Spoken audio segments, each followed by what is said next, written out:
bit deeper into that and talk about these 7 steps to a game-changing career. All right, step number 1 is finding your purpose. Finding your purpose. So I mentioned my time at Wake Forest. I ended up graduating with a sociology degree, but I came in thinking I wanted to be a lawyer. Why did I think I wanted to be a lawyer? Because that's what my parents told me they wanted me to do. But I would eventually land on sociology because I've always loved people. And even though some could say I don't use my sociology degree in what I do now, I actually do, because I'm in broadcasting, but I interact with players and coaches and other media. So I'm actually using that degree. Now, did I know at the time where it would help me later on? No. So in finding your purpose, you have to be okay to go in different directions, to change directions, to explore. You know, I always tried to keep a pulse on what made me special. And that's something you have to do, not only we're starting in high school, I say in college, even in your professional career. What is it that's different about you? If you woke up every day and had to do something for free, what would that be? What is it that you enjoy that makes you naturally different or special, or a space that's very unique to you? That's all part of your purpose, because studies say we're going to spend 90,360 hours of our lives working. That's 10 and a half years. So if you're not connected to what makes you special, if you're not connected to what you care about, that excites you, waking up every day, that's a lot of time to spend in your life, waking up not loving your job or not happy. Can't tell you how many people like, oh gosh, I gotta go to work. I'm like, I love my job. Like, I wake up every day, I'm excited to do what I do. So that's a big part of it. And also the last part of finding your purpose is being okay with getting feedback. You know, I think I got to the part of my life, I talked about the late 20s, which were rough, right? Going from thinking I wanted to be an athletics director to broadcasting. Well, part of that transition was I kind of lost myself a little bit. I didn't feel confident in my direction. I actually was physically sick, had been going through some just lack of confidence, mental challenges, struggled to stay strong in who I was. And it was getting feedback from other people that kind of helped me to get back on track, you know, just asking, you know, what is it to you that makes me special? Like, if you had what problem that you may have would bring you to me? Like, what is it that I solve for you? What is it what value do I bring to your everyday experience? This can be in your peers. Some of those conversations are hard, right? To ask people, you know, what do you think my strengths and weaknesses are? And I'm not saying you listen to everything that everybody has to say. Don't do that. But you got to kind of know what to take in and how to take constructive criticism, and the rest you got to throw away, right?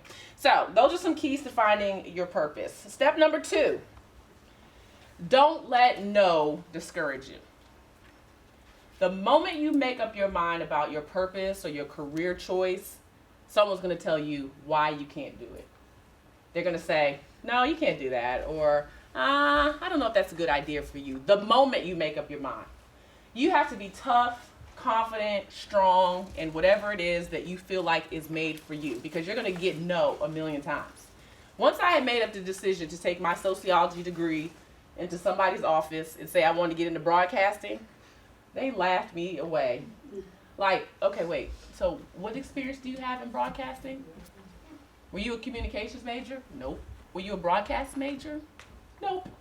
Have you ever been on television? Nope. And I knew what I was facing, right? And I'm not saying this works for every field. I'm not saying you can want to be a dentist and go in and, you know, without the technical skill and be a dentist. No. But it just so happens in my life, my gifts, my talents, the things that I had done previously in basketball, all came together to eventually, and we'll get to that in a minute, turn that no into a yes. So whatever that no looks like for you, be ready to fight for your purpose and be ready to fight through that no until you get the yes you're looking for. Step number 3, find non-traditional ways to gain experience. I can't tell you the number of times that I hear young people saying that want to get into broadcasting. They're like, yeah, well, I'm a communications major, but I think I need to get another degree in broadcasting or journalism, which is fine. I support all of that. But you have to also know that there's a lot of different ways that you can get the education or the skill that you need to get into a field that you're interested in. For example, once I had gotten past the no, after I decided to take my sociology degree into broadcasting, I started to shadow different analysts and reporters. I volunteered to be a part of that environment. And so if Aaron Andrews was coming to campus, I was going to be shadowing Aaron Andrews. Like, okay, I will be carrying your cord and whatever else you need. I got in the TV truck and actually watched how things work behind the scenes. There are other ways that you can gain experience besides, what people say is traditional ways, because everyone's journey is different.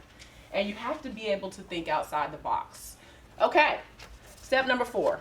Create a brand that builds trust. Create a brand that builds trust. I know we hear the term personal branding a lot now, right? It's like a buzzword. But I truly believe in defining the qualities that make you special and being consistent in bringing those things every day. Because once people know what they can expect from you, that builds trust. Consistency builds trust. So as we tap into what your purpose is and who you are and what makes you special, you decide what those things are that you want someone to remember about you when you leave the room. Listen, your brand is not going to be something that you like about somebody else, okay? It's not going to be something that you have to work towards. It's going to be something that makes you special, that is unique, that stands out about you. And yeah, I'm not saying you can't find different ways to project that, but it should be something that you feel comfortable with. Step number 5 to your game-changing career is doing your research. Doing your research. And this is not just being prepared, but asking tough questions, right? Like, I believe in having mentors and people around you that you can ask about your career field. Like, where's our field going to be 5 years from now? But it took having those conversations, researching what was happening in broadcasting, some of the different trends, and then just getting overall perspective on what's happening. And I'll tell you what else research involved: showing up to some places where maybe you're not invited. And one particular time I remember, I went to SEC Media Day, right? So when I was signing up for my credential, they were like, okay, so who are you with? Who are you coming with? And I was like, LaChinaRobinson.com. I kind of was like, okay, and they're like, all right. And I looked prepared. I looked ready to go. I had my notes, and I was able to shake hands and say, hi, I'm LaChina Robinson. I'm a basketball analyst. I had not covered a game yet. but I was already claiming it, right? I had already taken on the persona. In my mind, I was getting ready to blow up, okay? But I wanted to be in that space because I understood how important it was to do your research, in a sense, to meet people, to introduce yourself in that space. So it's not going to always be a meeting or a conference where, you are going to earn money or an opportunity to do something in that space, but it could grow you, it could give you a better network, it could give you just some brand growth. So people start to associate you with, for me, it was basketball. Step number 6 to creating your game-changing career is stop procrastinating on your qualifications. That's a good one. What I've learned about where the world is moving, you don't always have to have exactly the qualifications that people have listed for a job or an opportunity. You may have some experience or a connection or some technical skill or something else that closes the gap in that space. And if we stare too long at that piece of paper, all we're going to see is the boxes we don't check instead of all the boxes that we do. And I find in a lot of my conversations that, especially with women, that we set this goal of where we want to be in a career. Then we look up someone who has that position. And then we look at what their experience has been and we're like, oh, I don't have that. Do I have to have that to be there? No. That's their journey. That's not yours. And again, I'm not saying that this works in every space, but what I'm saying is have the courage to try, to apply, to take your skills and be able to convince someone that, hey, you know what, I may not have this box checked, but I'll tell you what I do have that I think will help in this position. Again, a way of thinking outside the box and bringing your qualifications into a space that they may not have even recognized would be of value. The last step to a game-changing career is being yourself. Being yourself. One of my idols, role models, someone I look up to is Robin Roberts.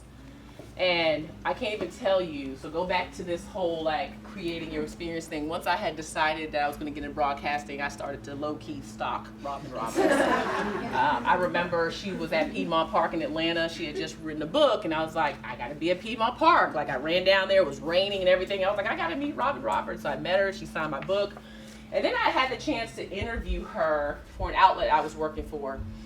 And what I remember most about Robin was she was so comfortable in her own skin. Like, I was probably at that time maybe 26 years old, figuring out who I was, but really didn't have a clue. And this woman was like, here I am, like nobody. And she treated me like I was interviewing her from, you know, some major outlet. I mean, she was fun. You know, she started to back me down in the post. She was like, I can score on you. I was like, Robin Roberts is backing me down right now. But it was fun. That's who she is. And her personality is fantastic. And I was like, if I could ever get to this point where I feel that comfortable about who I am. So that became the goal. But what I realized is that Robin had to be Robin. I couldn't be Robin. My path was never going to be like hers. Like, our stories and our journeys were totally different. What I did find is that if I was myself, that was what's going to help me become comfortable in my own skin.